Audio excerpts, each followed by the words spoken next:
PH value and buffer solution. इससे पिछली video में आपने एसिड एंड बेस के बारे में जानकारी ली थी, तो वो वीडियो आपका एसिड बेस से रिलेटेड था। आज का टॉपिक है pH value and buffer solution. तो किसी भी सॉल्यूशन की पीएच आपने नाम सुना होगा कि पीएच इतनी है, पीएच उतनी है, एसिड की कम होती है, बेस की ज़्यादा होती है, पानी की इतनी होती है। आखिर पीएच है क्या? तो आज हम आपको बताते हैं पीएच क्या है, व्हाट इज़ पीएच। देखिए, एक साइंटिस्ट है सोरेनसन ने सबसे पहले पीएच के बारे में बताया और एक पीएच स्केल बनाया। ठीक, वो एक स्केल बनाया जिससे उन्होंने बताया कि कितनी पीएच पर कौन सा लिक्विड कैसा होगा, एसिडिक होगा, बेसिक होगा, न्यूट्रल होगा। तो कब बताया? पीएच स्केल के बेस पर। तो यहाँ स्टार्टिंग करते हैं हम पीएच से। तो पीएच की बात करेंगे तो पीएच बताया था the potential of hydrogen ion concentration of A solution called pH of solution. Solution की पीएच क्या होती है? उसकी हाइड्रोजन आयन कंसंट्रेशन के पोटेंशियल कितनी पावर है। ठीक, तो इसे बात करेंगे तो इसका फार्मूला होता है pH equal to negative logarithm of hydrogen ion concentration. तो क्या निकल के डेफिनेशन आएगी? On the basis of above formula pH may be defined as, क्या कहेंगे?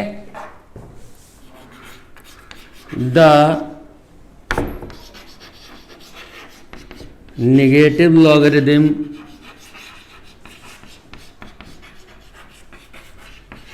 of hydrogen ion concentration is called the pH of the solution। यानी कि किसी भी सॉल्यूशन के अंदर हाइड्रोजन आयन की क्या पावर है वो उसकी पीएच कहलाती है। ठीक, तो नेक्स्ट आता है आपका पीएच स्केल। क्या होता है पीएच स्केल? सोरेनसन ने सॉल्यूशंस की एसिडिटी और बेसिडिटी को डिफाइन करने के लिए एक स्केल बनाया था जिसे उन्होंने कहा था pH scale. At this scale A 14 graduated points 1 to 14 in which 7 is regarded as neutral।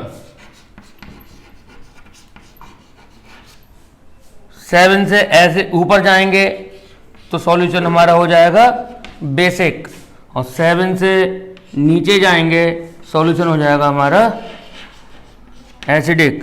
1 2 3 4 5 6 8 9 10 11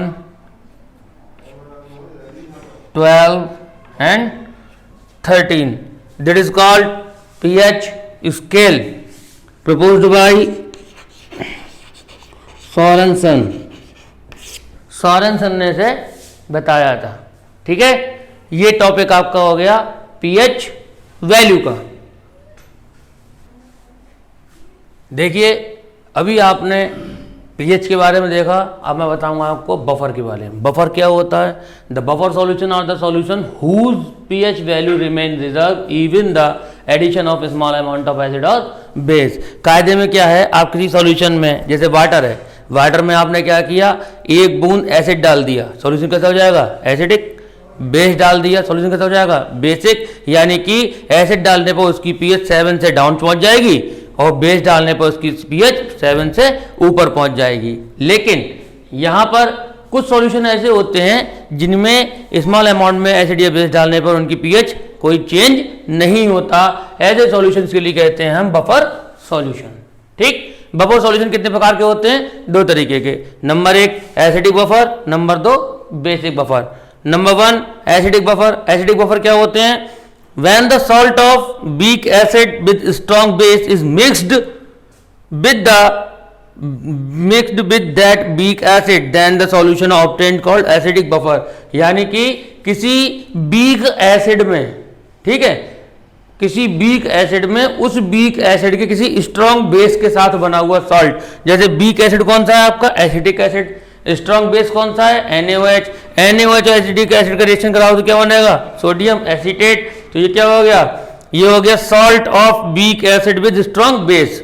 तो आपने क्या किया, एसिडिक एसिड में ये सोडियम एसीटेट मिला दिया, तब सॉल्यूशन क्या बनेगा, acidic buffer. Similarly basic buffer की बात करेंगे तो क्या हो जाएगा, when the salt of weak base with strong acid is mixed with that weak base, then the solution is obtained called basic buffer. यानी कि आपने क्या किया, जो वीक बेस था क्या था, NH4OH अमोनियम हाइड्रोक्साइड, और इसका साल्ट आपने क्या लिया, अमोनियम हाइड्रोक्साइड का स्ट्रॉन्ग एसिड यानी कि HCl का रिएक्शन करी तो बना हमारा अमोनियम क्लोराइड। अमोनियम हाइड्रोक्साइड में अमोनियम क्लोराइड आपने मिक्स कर दिया, जो सॉल्यूशन मिलने का कहलाएगा बेसिक बफर। अब बात ये आती है, आखिर ऐसी क्या चीज है, क्यों एसिड या बेस मिलाने पे इसकी पीएच जो है वो कॉमन रहती है, क्यों रिजर्व रहती है, क्यों चेंज नहीं होती है। तो उसका कारण है this property of buffer solution is due to the common ion effect.